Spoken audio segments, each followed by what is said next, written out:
All right, so Chicago Bears fall to the Minnesota Vikings 22-29. Let's talk about it. Right off the bat, let's get this out of the way. First half, both sides of the ball, very rough. Kirk Cousins sets the record for most receptions to start a game with 17 straight for the Vikings. Not great. Definitely looked like the passing defense missed Jalen Johnson a lot, but hopefully he will be coming back here shortly after suffering what looked like a quad injury from everything I've seen. Then on the other side of the ball, we had the old Chicago Bears, who started out passing pretty decently. Fields got involved, a couple of quick passes to start out the game. But beyond that, the rushing just really was not working. So it kind of looked like our offense was stalling, since obviously that's what we rely on the most. But ended up being a, 18, 19 point deficit at one point.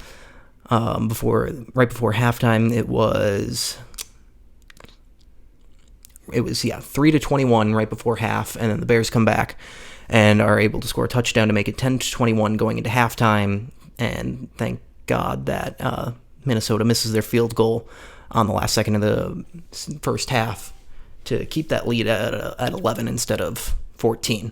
Opening drive, second half looked great. You can definitely tell that this team really emphasizes second half adjustments a lot more than the previous regime, looking at you, Matt Nagy, considering, they were able to score 12 points, which, that was all of last week combined, and they were able to score that just in the second half, and, scored a touchdown, looked good, kept the game close when it really shouldn't have been, when you looked at just how brutal that first half was.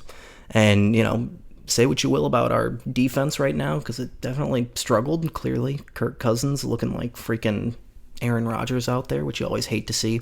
But, looking at it, and it was like, okay, haven't let up a touchdown through the first 4 weeks of the season in the second half, and, sadly the streak was broken this week. But, it was a better outing for them. They kept them to only that touchdown and 2-point conversion, which, it's a lot better than the first half for sure. So it's nice to see that there's a lot more second half adjustments being made, and that really seems to be something that's emphasized in this new regime, and I'm all for it. And, I'm really, really liking what I'm seeing out of, the rookies and second-year guys. Kyler Gordon, I believe it was, came out there and blocked a field goal that would have extended the lead even further and kept the Bears in the game. Fields, again, was looking great out there. He had a touchdown run that was called back due to a block in the back, which, was fair, but, still frustrating. And, of course, you had the incredible catch by Darnell Mooney. It was beautiful. Might be one of the best catches of the year so far, if not will be one of the best catches of the year as we continue throughout. So, this was definitely one of those losses where you look at it and go, okay, you know what?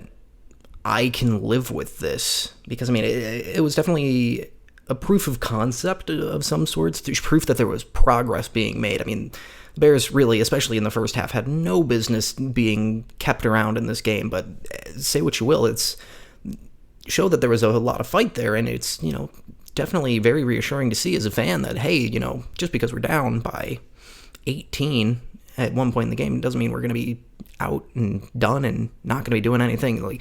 I love to see that, and if we can do more of that, eventually we'll be able to execute and not fumble the ball and get completely stripped, as you just need to go out of bounds on one of the last plays of the game, where you just need to step out of bounds when you still have a timeout left. But that's beside the point. Again, that stuff kind of happens. It just kind of goes to show that, Justin Fields is the quarterback, and he is a good football player, which, thank God. We kind of need one of those in Chicago, but at the same time, it's like, all right, cool, we can work with this. This is something to build off of. This is one of those games where you look at it and go, okay, again, sure, maybe it was a loss, but at the same time, the way that you lost, it looked really good. It kind of was like how Detroit last year would lose a bunch of games, sure, but they kept themselves in those games. There was a lot of fight there. They never really looked like they should have been as bad as they were, or as bad as their record indicated. So, I can live with this. We're 2-3 right now. There's weaker part of the schedule coming up here.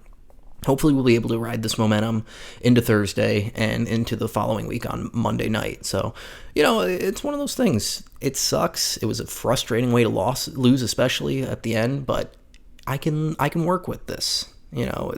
There's progress being made, and so long as there's progress being made, it's like, okay, this is fine. Let's keep our heads down, be proud of the way that we played today, and keep going from here. It's all that I can really ask for as a fan.